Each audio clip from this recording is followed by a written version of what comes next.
Bueno, muy buenas, queridos escuchantes, ¿cómo estamos? Un placer dirigirme a todos vosotros, a los escuchantes prioritarios, a los que habéis dado un pasito más allá, y yo que os lo agradezco, y a todo el público en general. Gracias por estar siempre ahí. Es un placer para mí poder decir estas palabras y poder comunicarme con vosotros.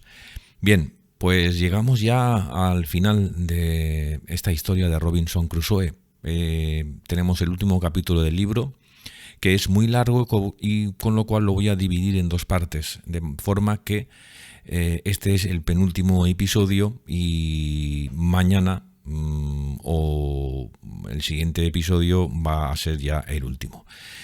Bien, pues para escuchantes prioritarios ya sabéis que os va a llegar con antelación, con anticipación, y para los demás usuarios llegará pues el día que llegue, que ya estará dispuesto para poder escucharlo.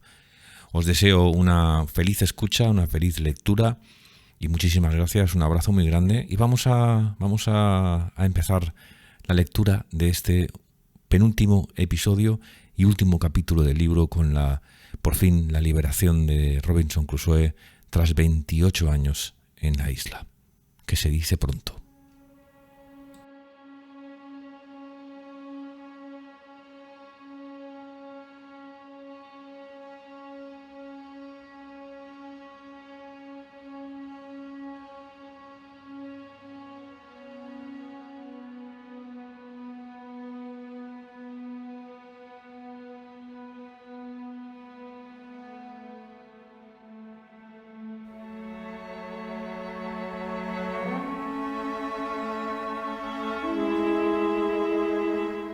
Un libro, una voz, presenta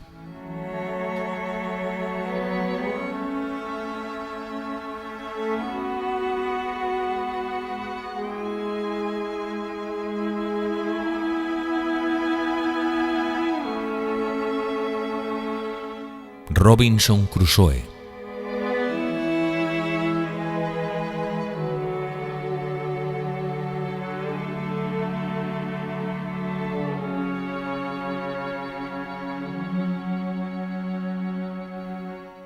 Un libro escrito por Daniel Defoe.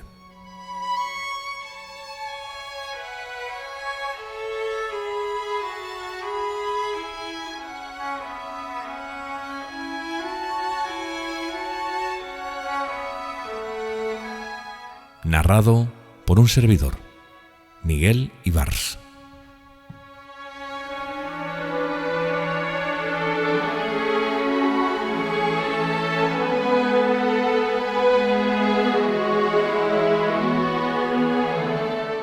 Episodio 15. Capítulo 16. Fortuna de Robinson. Al cabo de un largo viaje, llegamos a Inglaterra el 11 de junio de 1687, después de 35 años de ausencia.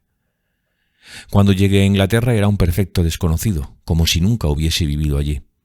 Mi benefactora y fiel tesorera, a quien había encomendado todo mi dinero, estaba viva, pero había padecido muchas desgracias. Había enviudado por segunda vez y vivía en la pobreza. La tranquilicé respecto a lo que me debía y le aseguré que no le causaría ninguna molestia, sino al contrario, en agradecimiento por sus pasadas atenciones y su lealtad, la ayudaría en la medida que me lo permitiera mi pequeña fortuna, lo cual no implicaba que pudiese hacer gran cosa por ella. No obstante, le juré que nunca olvidaría su antiguo afecto por mí, y así lo hice cuando estuve en condiciones de ayudarla, como se verá en su momento. Me dirigí a Yorkshire, pero mi padre, mi madre y el resto de mi familia había muerto, excepto 2 hermanas y 2 hijos de uno de mis hermanos. Como no habían tenido noticias mías después de tantos años, me creían muerto y no me habían guardado nada de la herencia. En pocas palabras, no encontré apoyo ni auxilio y el pequeño capital que tenía no era suficiente para establecerme. No obstante, recibí una muestra de agradecimiento que no esperaba.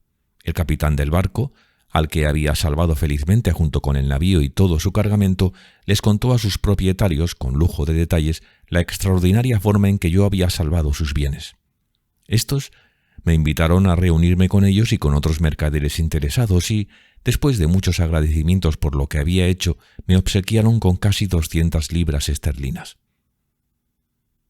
Me puse a reflexionar en las circunstancias de mi vida y en lo poco que tenía para establecerme en el mundo.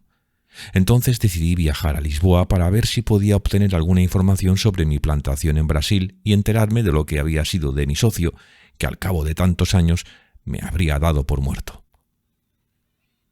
Con esta idea, me embarqué rumbo a Lisboa, a donde llegué en abril del año siguiente. Mi siervo Viernes me acompañaba fielmente en todas estas andanzas y demostró ser el servidor más leal del mundo en todo momento. Cuando llegué a Lisboa y después de hacer algunas averiguaciones, encontré a mi viejo amigo, el capitán del barco que me rescató la primera vez en las costas de África. Ahora era un anciano y había abandonado el mar, dejando a su hijo, que ya no era un jovenzuelo, a cargo del barco con el que aún traficaba en Brasil. El viejo no me reconoció y, en verdad, tampoco yo pude reconocerlo, pero inmediatamente lo recordé, así como él me recordó a mí cuando le dije quién era. Después de algunas expresiones de mutuo afecto, le pregunté cómo era de esperarse por mi plantación y mi socio. El viejo me dijo que no había viajado a Brasil en 9 años, pero podía asegurarme que la última vez que había estado allí vio a mi socio con vida, aunque aquellos a los que había dejado a cargo de administrar mis intereses habían muerto. No obstante, suponía que podía recibir cuenta exacta de mi plantación, pues, creyéndome muerto, mis administradores habían dado relación de la producción de mi parte al procurador fiscal, que tomaría posesión de ella en caso de que yo no volviera nunca a reclamarla, dándole una tercera parte al rey y las otras 2 terceras partes al monasterio de San Agustín, para ayudar a los pobres y a la conversión de los indios del catolicismo. Mas, si yo la reclamaba o alguien en mi nombre lo hacía, se me restituiría completamente con excepción de los intereses o rentas anuales que estaban destinados para la caridad y no podían ser reembolsados. Me aseguró que tanto el intendente del rey, de sus tierras, como el proveedor o encargado del monasterio, se habían ocupado de que el titular, es decir, mi socio, les rindiera cuentas anualmente de los beneficios de la plantación, de la cual había apartado con escrupuloso celo la mitad que me correspondía. Le pregunté si sabía cuánto había crecido mi plantación, si le parecía que valía la pena reclamarla o si, por el contrario, solo encontraría obstáculos para recuperar lo que justamente me correspondía. Me dijo que no podía decirme con exactitud cuánto había crecido mi plantación, pero sabía con certeza que mi socio se había hecho muy rico con solo la mitad y que, según creía recordar, la tercera parte del rey, que, al parecer, le había sido otorgada a otro monasterio o comunidad religiosa, producía unos 200 moidores al año. En cuanto a la posibilidad de recuperar mis derechos sobre la plantación, estaba seguro de que lo conseguiría, pues mi socio, que aún vivía, podía dar fe de mis títulos, que estaban inscritos a mi nombre en el catastro de los propietarios del país.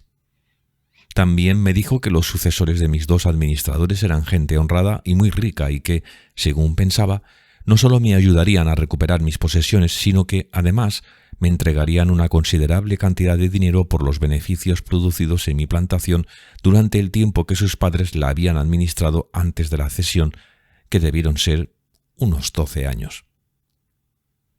Me mostré un poco preocupado e inquieto ante este relato y le pregunté al viejo capitán por qué mis administradores habían dispuesto en esa forma de mis bienes, cuando él sabía que yo había dejado un testamento que lo declaraba a él, el capitán portugués, mi heredero universal. Me respondió que aquello era cierto, pero que, no estando lo suficientemente seguro de mi muerte, no podía actuar como ejecutor testamentario hasta que tuviese una prueba fehaciente de ella.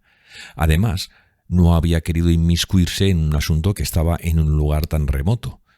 No obstante, había registrado el testamento, haciendo constar sus derechos y, en caso de haber sabido con certeza que había muerto, hubiese actuado por medio de un procurador para tomar posesión del ingenio, como llamaban a las haciendas azucareras, y le habría dado a su hijo, que ahora se hallaba en Brasil, poder para hacerlo. Pero, agregó el anciano, tengo que daros otra noticia que quizás no sea tan agradable como las otras, y es que, creyéndoos muerto, vuestro socio y sus administradores se ofrecieron a pagarme, en vuestro nombre, los beneficios de los primeros 6 u 8 años, los cuales recibí. Mas como en aquel momento se hicieron grandes gastos para aumentar la producción, construir un ingenio y comprar esclavos, la ganancia no fue tan elevada como después. Debo daros, empero, cuenta precisa de todo lo que he recibido y de la forma en que he dispuesto de ello. Al cabo de varios días de conversaciones con este viejo amigo, me trajo la cuenta de los pagos por los primeros 6 años de ingresos de la plantación, firmada por mi socio y los administradores, que siempre se efectuó en especias tales como rollos de tabaco, toneles de azúcar, ron, melaza, etc., que son los bienes que produce una plantación de azúcar. Por esta cuenta, descubrí que los ingresos aumentaban considerablemente por año, aunque, según se ha dicho, como el desembolso inicial fue grande, las primeras cuentas eran bajas. No obstante, el anciano me dijo que me debía 470 moidores de oro, aparte de 60 toneles de azúcar y 15 rollos dobles de tabaco, que se habían perdido en un naufragio que sufrió en el camino de vuelta a Lisboa hacía 11 años. El buen hombre comenzó entonces a lamentarse de sus desgracias, que lo habían forzado a utilizar mi dinero para cubrir sus pérdidas y comprar una participación en un nuevo navío. Empero, mi viejo amigo, dijo el anciano, no careceréis de recursos y tan pronto regrese mi hijo quedaréis plenamente satisfecho. Diciendo esto, sacó una vieja bolsa y me entregó, a modo de garantía, 166 moidores de oro portugueses y los títulos de derechos sobre el navío en el que había ido su hijo a Brasil, del cual poseía una cuarta parte de las participaciones y su hijo una más. Me sentí tan conmovido por la honestidad y la amabilidad del pobre viejo que no pude resistirlo y, recordando todo lo que había hecho por mí cuando me rescató del mar, su trato generoso y, sobre todo, su sinceridad en este momento, apenas podía contener las lágrimas ante sus palabras. Por tanto, le pregunté, en primer lugar, si sus circunstancias le permitían prescindir de tanto dinero de una vez sin que se viese perjudicado. Me contestó que le quebrantaría un poco, pero que el dinero era mío y, posiblemente, lo necesitaría más que él. Todas las palabras del pobre hombre estaban tan cargadas de afecto que yo apenas podía contener las lágrimas. Resumiendo, tomé 100 moidores y le pedí una pluma y tinta para firmar un recibo. Le devolví el resto y le dije que si algún día recuperaba la plantación, se lo devolvería, como en efecto hice después. Respecto a los títulos de derechos sobre el navío, no podía aceptarlos bajo ninguna circunstancia, pues si alguna vez necesitaba el dinero, sabía que él era lo suficientemente honrado como para pagármelo y si, por el contrario, recuperaba lo que él me había dado esperanzas de recuperar, jamás le pediría un centavo. Entonces, el anciano me preguntó si podía hacer algo para ayudarme a reclamar mi plantación. Le dije que pensaba ir personalmente. Me respondió que le parecía razonable, pero que no había necesidad de que hiciera un viaje tan largo para reclamar mis derechos y recuperar mis ganancias. Como había muchos barcos en el río de Lisboa, listos para zarpar hacia Brasil, inmediatamente me hizo escribir mi nombre en un registro público, junto con una declaración jurada que aseguraba que yo estaba vivo y era la misma persona que había comprado la tierra para cultivar dicha plantación. Regularizamos la declaración ante un notario y me recomendó agregar un poder legalizado y enviarlo todo con una carta, de su puño y letra, a un comerciante conocido suyo que vivía allí. Después me propuso que me hospedara en su casa hasta tanto llegase la respuesta. Jamás se realizó trámite más honorable que este, pues en menos de 7 meses me llegó un paquete de parte de los herederos de mis difuntos administradores por cuenta de quienes me había embarcado, que contenía los siguientes documentos y cartas. En primer lugar, el informe de la producción de mi hacienda o plantación durante los 6 años que sus padres habían saldado con mi viejo capitán portugués. El balance daba un beneficio de 1.174 moidores a mi favor. En segundo lugar, el informe de los 4 años siguientes, durante los cuales los bienes habían permanecido en su poder antes de que el gobierno reclamase su administración por ser los bienes de una persona desaparecida, lo que ellos llamaban muerte civil, dado el aumento en el valor de la plantación, y el balance de dicha cuenta era de 38.892 cruzeiros, que equivalen a 3.241 moidores. En tercer lugar, el informe del prior de los agustinos, que había recibido los beneficios de mis rentas durante más de 14 años. No teniendo que reembolsar lo que había sido utilizado a favor del hospital, honestamente declaraba que aún le quedaban sin distribuir 872 moidores que me pertenecían, de la parte del rey, nada me fue reembolsado. Había, además, una carta de mi socio en la que me felicitaba muy afectuosamente por estar vivo y me informaba del desarrollo de la plantación, los beneficios anuales, su extensión en acres cuadrados y los esclavos que trabajaban en ella. Al final de la carta había trazado 22 cruces como señales de bendición que correspondían a los 22 avemarías que había rezado a la Virgen por haberme rescatado con vida. Me invitaba a que fuera personalmente a tomar posesión de mi propiedad o que, al menos, le dijera a quién entregarle mis efectos si no lo hacía. Finalmente, me enviaba muchos saludos afectuosos de su parte y de su familia y un regalo: 7 hermosas pieles de leopardo que, sin duda, había recibido de África en algún barco fletado por él y que, al parecer, habían hecho un mejor viaje que el mío. Me mandó, además, 5 cajas de excelentes confituras y un centenar de piezas de oro sin acuñar, un poco más pequeñas que los moidores. En el mismo barco llegaron, por parte de mis administradores, mis 200 cajas de azúcar, 800 rollos de tabaco y el resto de la cuenta en oro. Podría decirse que el final de la historia de Job fue mejor que el principio. Resulta imposible explicar mi emoción cuando leí aquellas cartas y, en especial, cuando me vi rodeado de toda mi fortuna y, dado que los navíos brasileños navegan en flotas, los mismos barcos que me trajeron las cartas trajeron mis bienes, que estaban a salvo en el río antes de que las cartas llegaran a mis manos. En pocas palabras, me puse pálido, me mareé y si el anciano no me hubiese traído un poco de licor, con toda certeza habría caído muerto de la emoción en el acto.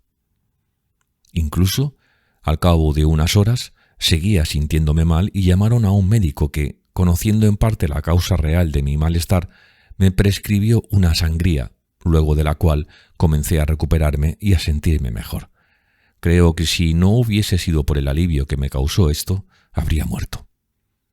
De pronto, me había convertido en dueño de casi 5.000 libras esterlinas en moneda y tenía lo que podría llamarse un estado en Brasil, que me dejaba una renta de 1.000 libras al año y era tan seguro como cualquier estado en Inglaterra. En pocas palabras, me hallaba en una situación que apenas podía comprender ni sabía cómo disfrutar. Lo primero que hice fue recompensar a mi antiguo benefactor, mi viejo y buen capitán, que había sido caritativo conmigo en mi desesperación, amable al principio y honesto al final. Le mostré todo lo que había recibido y le dije que, después de la providencia celestial que dispone todas las cosas, todo se lo debía a él. Ahora me correspondía a mí darle una recompensa que sería 100 veces mayor que lo que me había dado. Primero le entregué los 100 moidores que había recibido de él. Entonces, hice llamar a un notario y le ordené que redactara un descargo, lo más clara y detalladamente posible, por los 470 moidores que me debía, según lo había reconocido. A continuación, di una orden para que se le entregara un poder como recaudador de las rentas anuales de mi plantación, indicándole a mi socio que llegara a un acuerdo con el viejo capitán para que le enviase por barco, a mi nombre, lo producido. En la última cláusula, ordené que se le pagara una renta anual de 100 moidores y otra de 50 moidores anuales a su hijo. De esta forma, recompensé a mi viejo amigo. Ahora tenía que decidir qué rumbo tomar y qué hacer con el estado que la providencia había puesto en mis manos. En realidad, en este momento eran muchas más las preocupaciones que cuando llevaba una vida solitaria en la isla, donde no deseaba nada que no tuviese ni tenía nada que no desease. Ahora, en cambio, tenía un gran peso sobre los hombros y mi problema era buscar la forma de asegurarlo. No disponía de una cueva donde esconder mi dinero ni un lugar donde pudiera dejarlo sin llave o cerrojo para que se enmoheciera antes de que alguien pudiera utilizarlo. Todo lo contrario, ahora no sabía dónde ponerlo ni a quién confiárselo. Mi viejo capitán, el patrón, era un hombre honesto y el único refugio que tenía. En segundo lugar, mis intereses en Brasil parecían reclamar mi presencia, pero no podía ni pensar en marcharme antes de haber arreglado todos mis asuntos y dejado mis bienes en buenas manos. Al principio pensé en mi vieja amiga, la viuda, que siempre había sido honesta conmigo y seguiría siéndolo. Mas estaba entrada en años, pobre y, según me parecía, endeudada. No me quedaba otra alternativa que regresar a Inglaterra llevando mis riquezas conmigo. No obstante, tardé unos meses en resolver este asunto y, Habiendo recompensado plenamente y a su entera satisfacción a mi capitán, mi antiguo benefactor, comencé a pensar en la pobre viuda cuyo marido había sido mi primer protector. Incluso ella, mientras pudo, había sido una leal administradora y consejera. Así, pues, le pedí a un mercader de Lisboa que le escribiera una carta a su corresponsal en Londres, indicándole que no solo le entregase una letra a aquella mujer, sino que, además, le diese 100 libras en moneda y la visitase y consolase en su pobreza, asegurándole que yo la ayudaría mientras viviese. Al mismo tiempo, le envié 100 libras a cada una de mis hermanas que vivían en el campo, pues, aunque no padecían necesidades, tampoco vivían en las mejores condiciones. Una se había casado y enviudado y la otra tenía un marido que no era tan generoso con ella como debía. Sin embargo, no hallaba entre todos mis amigos y conocidos a alguien a quien confiarle el grueso de mis bienes a fin de poder viajar a Brasil dejando todo asegurado. Esto me producía una gran perplejidad. Alguna vez había pensado viajar a Brasil y establecerme allí, pues estaba, como quien dice, acostumbrado a aquella región. Pero tenía ciertos escrúpulos religiosos que irracionalmente me disuadían de hacerlo, a los cuales haré referencia. En realidad, no era la religión lo que me detenía, pues si no había tenido reparos en profesar abiertamente la religión del país mientras vivía allí, no iba a tenerlos en estos momentos. Simplemente, ahora pensaba más en dichos asuntos que antes y, cuando imaginaba vivir y morir allí, me arrepentía de haber sido papista, pues tenía la convicción de que esta no era la mejor religión para bien morir. No obstante, como he dicho, este no era el mayor inconveniente para viajar a Brasil, sino el no saber a quién confiarle mis bienes. Finalmente, resolví viajar con todas mis pertenencias a Inglaterra, donde esperaba encontrar algún amigo o pariente en quien pudiese confiar. Así, pues, me preparé para viajar a mi país con toda mi fortuna. A fin de preparar las cosas para mi viaje a casa, y puesto que la flota estaba a punto de zarpar rumbo a Brasil, decidí responder a los informes tan precisos y fieles que había recibido. En primer lugar, le escribí una carta de agradecimiento al prior de San Agustín por su justa administración y le ofrecí los 872 moidores de los que aún no había dispuesto para que los distribuyera de la siguiente forma: 500 para el monasterio y 372 para los pobres, según lo estimara conveniente. Aparte de esto, le expresé mis deseos de contar con las oraciones de los buenos padres. Luego le escribí una carta a mis 2 administradores, reconociendo plenamente su justicia y honestidad. En cuanto a enviarles algún regalo, estaban más allá de cualquier necesidad. Por último, le escribí a mi socio, agradeciéndole su diligencia en el mejoramiento de mi plantación y su integridad en el aumento de la producción. Le di instrucciones para el futuro gobierno de mi parte, según los poderes que le había dejado a mi antiguo patrón, a quien deseaba que se le enviase todo lo que se me adeudaba, hasta nuevo aviso, y le aseguré que no solo iría a verlo, sino a establecerme allí por el resto de mi vida. A esto añadí unas hermosas sedas italianas para su mujer y sus 2 hijas, pues el hijo del capitán me había hablado de su familia, y 2 piezas del mejor paño inglés que pude encontrar en Lisboa, 5 piezas de frisa negra y algunas puntillas de Flandes de mucho valor. Tras poner en orden mis negocios y convertir mis bienes en buenas letras de cambio, aún me faltaba decidir cómo llegar a Inglaterra. Me había acostumbrado al mar, pero esta vez sentía cierto recelo de regresar a Inglaterra por barco y, aunque no era capaz de explicar el porqué, la aversión fue aumentando de tal modo que no una, sino 2 o 3 veces cambié de parecer e hice desembarcar mi equipaje. La verdad es que había sido muy desafortunado en el mar y tal vez esta era una de las razones. Pero en circunstancias como la mía, ningún hombre debería desdeñar los impulsos de sus pensamientos más profundos. 2 de los barcos que había escogido para viajar, y digo 2 porque a uno de ellos hice conducir mis pertenencias y en el otro incluso llegué a palabrar el viaje con el capitán, sufrieron terribles percances. Uno de ellos fue tomado por los argelinos y el otro naufragó en Start, cerca de Torbay, y todos los que iban a bordo murieron, excepto 3 hombres. Así, pues, en cualquiera de estos navíos hubiese padecido miserias y sería difícil decir en cuál hubieran sido peores.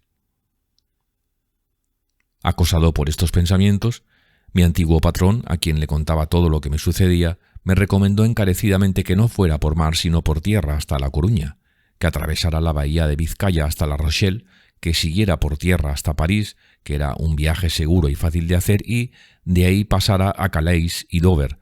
También podía llegar hasta Madrid y hacer el viaje por tierra hasta Francia. En pocas palabras, estaba tan predispuesto contra el mar que decidí hacer todo el trayecto por tierra, con la excepción del paso de Calais a Dover.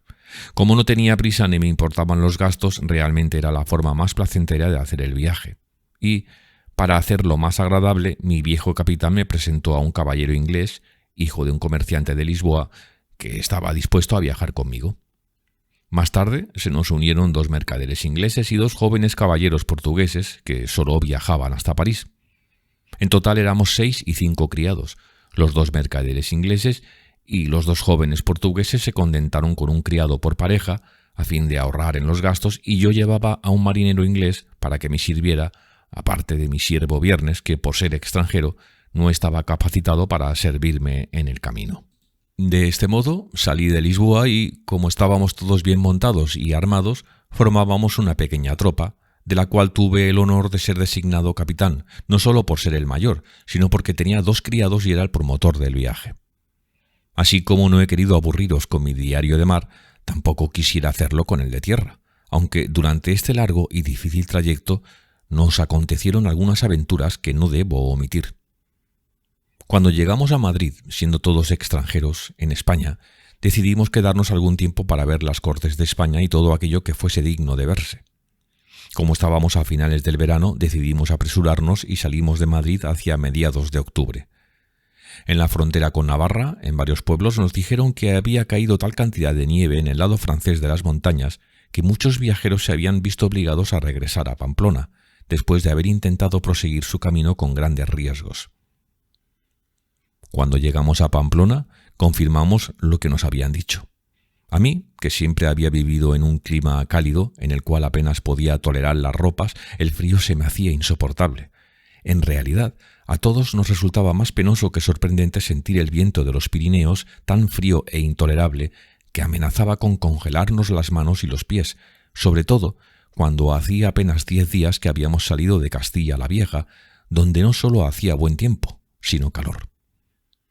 El pobre Viernes se asustó verdaderamente cuando vio aquellas montañas cubiertas de nieve y sintió el frío, pues eran cosas que jamás había visto ni sentido en su vida. Para empeorar las cosas, cuando llegamos a Pamplona siguió nevando con tanta violencia e intensidad que la gente decía que el invierno se había adelantado.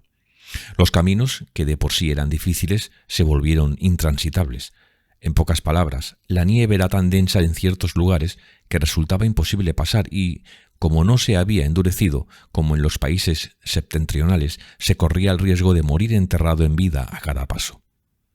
Permanecimos no menos de 20 días en Pamplona, donde advertimos que se aproximaba el invierno y que el tiempo no iba a mejorar, pues se trataba del invierno más severo que podía recordarse en toda Europa. Propuse que fuésemos a Fuenterrabía y de allí tomásemos el barco para Burdeos, que solo era una travesía corta por mar.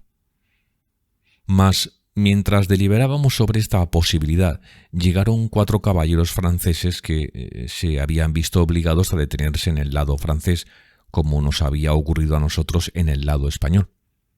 En el camino habían dado con un guía con el que, atravesando la región cercana a Languedoc, habían cruzado las montañas por senderos en los que la nieve no resultaba demasiado incómoda. A pesar de que habían encontrado mucha nieve en el camino, según decían, estaba lo suficientemente dura como para soportar su peso y el de sus caballos. Fuimos a buscar al guía, que se comprometió a llevarnos por el mismo camino sin peligro de la nieve, contando con que fuésemos bien armados para protegernos de los animales salvajes, pues, según nos dijo, no era extraño encontrar lobos hambrientos y rabiosos al pie de las montañas cuando caía una gran nevada. Le dijimos que íbamos bien armados para enfrentarnos a semejantes criaturas, pero debía asegurarnos que él nos protegería de una especie de lobos de 2 piernas que, según nos habían dicho, rondaban por el lado francés de las montañas y eran harto peligrosos. Nos aseguró que en ese sentido no teníamos nada que temer en el camino por el que nos iba a llevar. Inmediatamente acordamos seguirlo y lo mismo hicieron otros 12 caballeros con sus sirvientes, franceses y españoles que, como he dicho, se habían visto obligados a retroceder. Así, pues, salimos de Pamplona con nuestro guía el 15 de noviembre. Me llamó la atención que, en lugar de conducirnos hacia adelante, nos hiciera retroceder cerca de 20 millas por el mismo camino que habíamos recorrido al salir de Madrid. Después de cruzar 2 ríos y llegar a la llanura, nos encontramos nuevamente un clima templado y un paisaje agradable sin nada de nieve. Mas nuestro guía, girando súbitamente a la izquierda, nos condujo hacia las montañas por otra ruta. Y, aunque los montes y los precipicios nos parecían aterradores, nos hizo dar tantas vueltas, serpentear y recorrer caminos tan tortuosos que sin apenas advertirlo, cruzamos las elevadas montañas sin que la nieve nos importunase. De pronto, nos señaló las agradables y fértiles regiones de Languedoc y Gascuña, que estaban verdes y florecidas. No obstante, nos hallábamos a gran distancia de ellas y aún nos quedaba un camino difícil por recorrer. Nos intranquilizamos un poco cuando vimos que nevó todo un día y una noche con tanta fuerza que no pudimos seguir. El guía nos dijo que nos tranquilizáramos porque en poco tiempo saldríamos de esto y, en efecto, a medida que íbamos bajando, podíamos ver que nos dirigíamos cada vez más hacia el norte. Por lo tanto, proseguimos el camino confiados en nuestro guía. 2 horas antes de que cayera la noche, nuestro guía iba a tal distancia delante de nosotros que no podíamos verlo. De repente, 3 monstruosos lobos y, tras ellos, un oso, saltaron desde una zanja que se prolongaba hacia un bosque muy frondoso. 2 de los lobos se precipitaron sobre él, que si se hubiese encontrado más lejos de nosotros habría sido devorado sin que pudiésemos socorrerlo. Uno de ellos se lanzó sobre su caballo y el otro lo atacó con tanta violencia que no tuvo tiempo ni tino para utilizar sus armas, limitándose tan solo a gritar con todas sus fuerzas. Le ordené a mi siervo Viernes, que estaba a mi lado, que fuera a galope para ver qué ocurría. Tan pronto divisó al hombre, comenzó a gritar con tanta fuerza como aquel «¡Oh, amo! ¡Oh, amo!» y valientemente galopó hasta donde estaba el pobre hombre y le disparó en la cabeza al lobo que estaba atacándolo.